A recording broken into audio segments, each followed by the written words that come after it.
Hello বন্ধুরা, শুভ ছট পুজো। সকলকে অনেক অনেক ভালোবাসা, প্রীতি, শুভেচ্ছা জানাচ্ছি।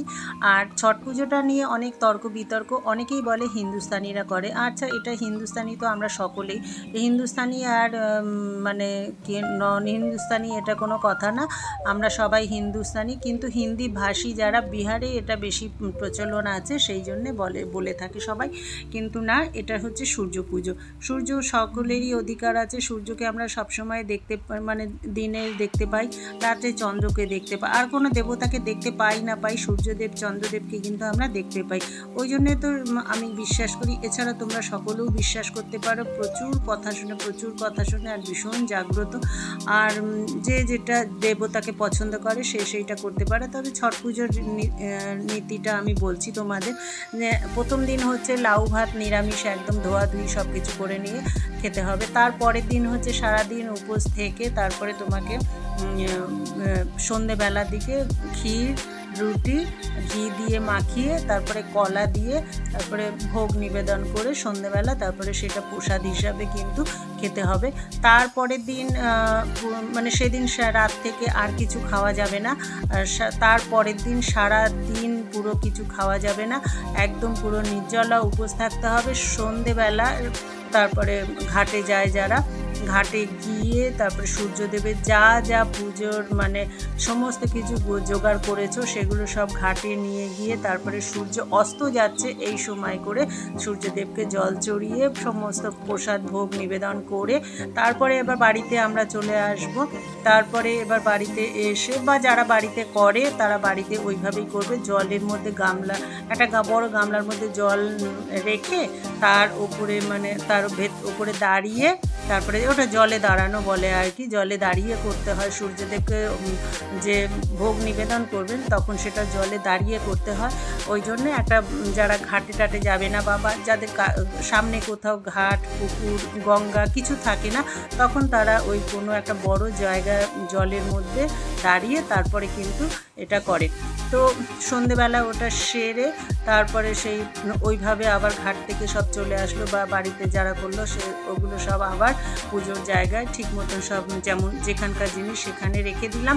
দিয়ে তারপরের দিন এবার সারাটা রাত কিন্তু আর কিছু খাওয়া হবে না, এমনকি জলও খাওয়া চলবে না। তার মানে সারা দিন উপোস গেল, সারা রাত উপোস গেল। সন্ধ্যে পুজোটা দেওয়ার পরে তারপরেও কিন্তু কিছু খাওয়া যাবে না, তারপরেও কিন্তু একদম নির্জলা ওইভাবে থাকতে হবে সারাটা রাত।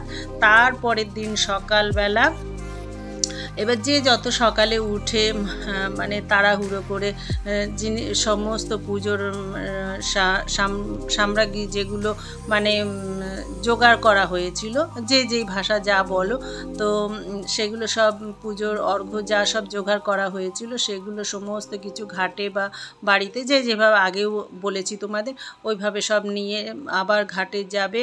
গিয়ে আবার ওইভাবে পুজো মানে আগের দিন সন্ধেবেলা যেটা করা হয়েছিল পরের দিন সকালেও সেমভাবে যখন সূর্য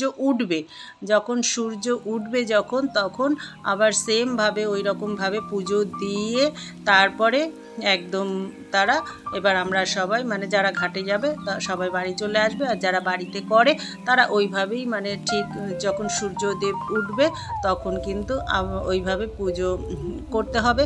তারপরে হচ্ছে এবার ওই সময় সকালে যে পুজোটা দেওয়া হয় সেই পুজোটা দেওয়ার পরে তারপরে এবার যে যা খুশি তখন খেতে পারে, চা, জল, ভাত, যে যা কিছু খেতে পারে। তবে আমার যেটা মনে হয় যে সারাদিন 2 দিন 3 দিন উপোসটা করার পরে তখন সঙ্গে সঙ্গে মাছ মাংসটা খাওয়াটা ঠিক লাগে না। তো সেই দিন অন্তত যেহেতু উপোসটা ভাঙা হলো, সেদিন অন্তত নিরামিষটা আর একটা দিন কষ্ট করে একটু খেয়ে তারপরের দিনটা এবার আমিষ যারা খায় তারা খেতে পারে। আমার এটা মনে হয়, যেটা আমার ভক্তিতে ভুল হয় না। সারাদিন উপোস করে মানে আগের 3 দিন ধরে উপোস করে এবার যেদিন উপোস ভাঙছি সেদিন সঙ্গে সঙ্গে মাছ খাওয়াটা ঠিক না। ওই জন্য সেদিনটা কষ্ট করে একটু নিরামিষ খেয়ে তারপরের দিন দিয়ে তারপরে আমিষ টামিষ যা কিছু খেতে পারো। তা সূর্যদেবের পুজোটা, ছট পুজোটা এটাই হচ্ছে নিয়ম।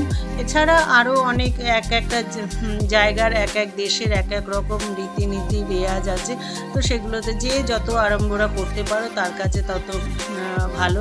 মানে যার যার মন শান্তির জন্য যে যেমনভাবে করতে পারে। তবে এবছর কিন্তু একদমই কিছু করিনি, দেখো একদম অল্পর মধ্যে মানে করেছি, আর না করলেও মনটা মানে না, সেই জন্যে এবার মনে করেছে যে আমার ঘরের লোকরা হয়তো মনে করেছে কি যে আমরা না গেলে না থাকলে মনে হয় পুজোটা করবে না, সূর্যদেব মনে হয় উঠবেই না, সেটা হয়তো ভেবেছিল, কিন্তু এটা ভাবাটা ভুল ধারণা। কারোর জন্য কোনো কিছু আটকায় না, দিন ঠিক চলে যায়, সময় ঠিক চলে যায়, কিন্তু সময়ের যে ব্যবহারগুলো থাকে সেইগুলো কিন্তু মনে থেকে যায়। তো বন্ধুরা, আমার ভিডিওগুলো তোমাদের কেমন লাগলো তোমরা কিন্তু অবশ্যই কমেন্ট করে জানাবে। আর ছট পুজো যদি করতে হয় তো এইভাবেই তোমরা করবে। আগামী বছর আবার দেখা হবে। এই ছট পুজোর কী আছে না আছে, যদি পারি তো বেঁচে থাকি ভালোভাবে তো আরও দেখানোর চেষ্টা করব। যদি ভগবান দিন দেয় তো নিশ্চয়ই আরও ভালো করে করব। তা আশা করি তোমাদের কমেন্টে কি বলছো সেটা অবশ্যই জানবো। তা আবার দেখা হচ্ছে অন্য কোনো ভিডিওতে। টাটা। আর সবাই সুস্থ থাকো, ভালো থাকো। আমি বলবো সূর্যদেব সকলের মঙ্গল করুক, সকলের জীবনের অন্ধকার ঘুচিয়ে সকলকে আলো দিয়ে থাকুক।